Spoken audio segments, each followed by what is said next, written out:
You think you know the story of the Princess and the Pea, a delicate young woman, a rainy night, a hidden test beneath towering mattresses, and a royal wedding that follows.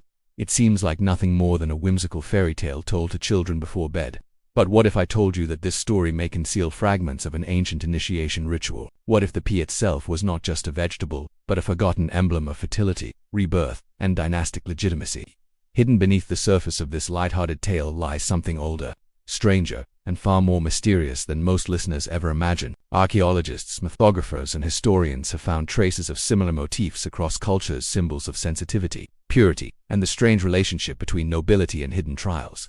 What if the girl who could feel the pea was not only a princess, but a symbolic vessel for truths buried in history for more than 1,000 years? Once upon a time, in a kingdom far away, there lived a prince who longed for a true princess to marry. He searched across distant lands, visiting courts, palaces, and noble houses, but none of the young women he met seemed genuine. Some were charming, others graceful, but something about them always fell short. His heart grew heavy, for he wished not only for beauty or wit, but for authenticity, a princess of true royal blood. One stormy night, thunder roared across the sky and rain drenched the land. As the winds howled, a knock came at the castle gates. A young woman, soaked from the storm, stood outside. She claimed to be a princess seeking shelter. Her hair clung to her face. Her dress was ruined by the rain, yet she carried herself with a strange grace that made the queen pause. The queen, suspicious of the girl's claim, devised a test. She placed a small pea upon the bedstead, then layered 20 mattresses and 20 featherbeds upon it. The young woman was invited to sleep there for the night. Surely if she were no true princess, she would rest comfortably and notice nothing. Morning came, and the girl emerged with weary eyes. She confessed she had hardly slept, for something hard and uncomfortable pressed against her all night. The queen and prince exchanged knowing glances, for only a princess of the truest kind could be so sensitive. The pea had revealed her noble blood, and so, the prince and the girl were wed, their union sealed by a simple test of sensitivity. As the tale goes, the pea was placed in a museum where it can still be seen, an everlasting reminder of the night a princess proved her lineage by feeling what others could not. But the tale was not always told this way. The version most people know comes from Hans Christian Andersen. First published in 1835, it appeared as a light satire mocking the fragility and exaggerated refinement of aristocratic women. Andersen himself, born to poverty in Denmark, often wove irony into his tales. To him, the test of the pea was both absurd and telling, a reflection of the strange standards by which nobility measured itself. Yet even before Andersen's version, echoes of the story appeared across Europe. In Sweden, scholars uncovered an oral tale in which a maiden proves her identity by sensing hidden objects in her bed. In Spain, a version tells of a young woman who detects a thorn or a seed beneath many blankets. These variations carried the same message. A true princess, or a true noble soul, is marked by supernatural sensitivity. Over time, however, the moral meaning shifted. In Andersen's age, the story ridiculed the elite for their fragility. But by the late 19th and early 20th centuries, children's editions softened the satire. They presented the tale as a whimsical proof of nobility and destiny, reducing its ironic edge. Victorian illustrators adorned it with ornate gowns and romantic palaces, reinforcing its image as a delicate fairy tale of love. In more recent decades, scholars have read the story as both feminist critique and mythic symbol. Some argue it mocks patriarchal expectations of women, whose value was tied to purity and delicacy. Others trace it to fertility rites, pointing out that sensitivity to a seed may symbolize the ability to nurture life. Thus, through time, the princess and the pea shifted from oral folklore to literary satire, then to children's fairy tale, and now to a subject of anthropological and mythological study. Every retelling reshaped the story, leaving us to wonder what lies at its true origin. On closer inspection, many details of the princess and the pea echo much older myths. The motif of a hidden test of worthiness recurs across civilizations. For instance, in ancient Egypt, candidates for priesthood were sometimes subjected to trials of sensitivity, where they had to detect subtle vibrations or hidden objects.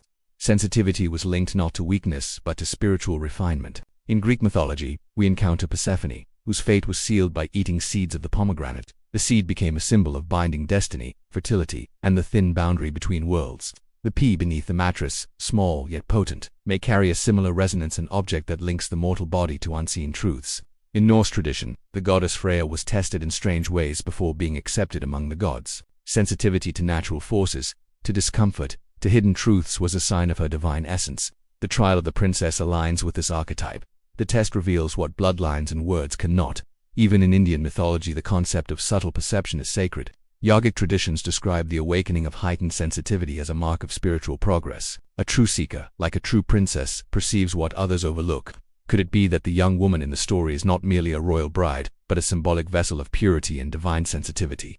Perhaps the pea represents the seed of life, hidden yet eternal, while the many mattresses symbolize the layers of illusion, comfort, and distraction that cover truth. Only one attuned to destiny, whether princess or initiate, can feel it through the weight of the world.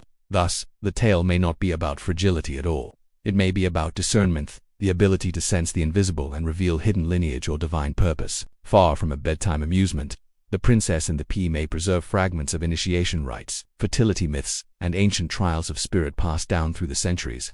In 1927, archaeologists excavating a burial site near the Baltic Sea uncovered something remarkable, a small wooden box containing dried legumes. Among them was a pea, carefully preserved, wrapped in linen, and placed alongside bronze ornaments.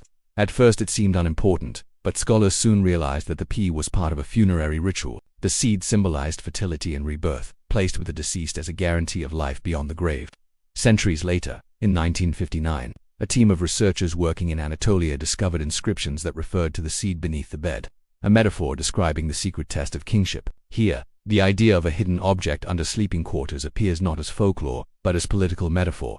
The king's sensitivity to the unseen proved his worthiness to rule. The motif has also been traced in Asia and southern China.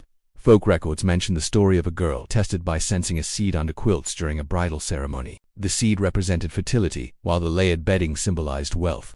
Failure to sense the seed meant rejection, while success secured the bride's place in the family.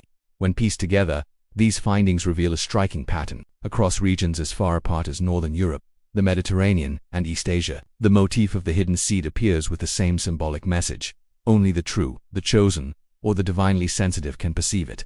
This suggests that The Princess and the Pea is not a simple fairy tale invented in the 19th century. Rather, it is the echo of a much older story. Its roots may stretch back more than 3,000 years, carried along trade routes, reshaped by oral traditions, and finally crystallized into the fairy tale we now recognize. The tale is, in truth, a palimpsest of ancient fertility rites, royal trials, and spiritual initiations, preserved in the innocent disguise of a bedtime story. At first glance, the pea seems trivial, yet in symbolic language, every detail has weight. The pea is a seed, and the seed is the universal emblem of life, fertility, continuity, and rebirth. To sense the pea beneath 20 mattresses is to acknowledge the persistence of life beneath layers of comfort and illusion. It is to recognize that the smallest force of destiny cannot be hidden, no matter how deeply buried. The action of sleeping upon the pea can also be read as a ritual of initiation. In many traditions, to pass through the trial of night is to undergo symbolic death. The restless, sleepless princess emerges transformed, having endured discomfort in order to prove her essence. Her sensitivity is not weakness, but perception of hidden truths, qualities once demanded of leaders, priests, and brides destined to continue royal lines. The mattresses themselves form another symbol. 20 layers may represent barriers of wealth, distraction, and materiality. To feel through them suggests an ability to pierce the illusions of worldly existence and perceive the seed of life beneath. In Christian allegory, similar imagery describes saints perceiving divine truth through the veils of earthly corruption. In Hindu philosophy, the layered mattresses mirror the koshas, the sheaths covering the soul. Only the enlightened pierce them to touch ultimate reality. The queen's role as tester also carries weight. She is the gatekeeper of dynastic purity, the guardian who demands proof of worthiness. In ancient societies, elder women often served as custodians of sacred rites, ensuring that the bride was not only fertile but spiritually attuned. Her cunning test is not cruel, but sacred. Thus, the familiar fairy tale can be read as a symbolic drama. The seed is destiny, the bed is the world, the princess as the soul, and the trial as the passage from illusion into truth. What appears to children as a story of fragility is, for the initiated, a mythic ritual encoded in narrative form. The story of The Princess and the Pea is not simply a whimsical tale of royal marriage. Beneath its delicate surface lies the weight of centuries ago of fertility rituals, royal trials, and mythological symbolism that stretch across continents and millennia. What Anderson penned in 1835 as a satirical sketch of aristocratic refinement may, in fact, preserve the memory of rites older than writing itself. The pea is no mere vegetable, it is the seed of life, the spark of fertility, the hidden truth that cannot be concealed. The 20 mattresses are the illusions of the world, layers of distraction covering reality. The sleepless night is the trial of initiation, endured by the soul on its journey to revelation. The princess, far from fragile, emerges as a vessel of perception, proof that lineage, legitimacy, and destiny are sensed not with the eyes, but with the soul. When viewed through this lens, the tale converges folklore, spirituality, archaeology, and myth into a single narrative. It becomes a map of human imagination, tracing how cultures across time have encoded their deepest truths in stories told to children. So the next time you hear The Princess and the Pea, do not dismiss it as mere fantasy. It may be a fragment of humanity's oldest wisdom, surviving in the fragile form of a bedtime story, a story about life, about the soul, and about the seed of destiny that lies hidden beneath the weight of the world. And if that thought unsettles you, remember, this is only one tale among many, each hiding secrets that beg to be uncovered.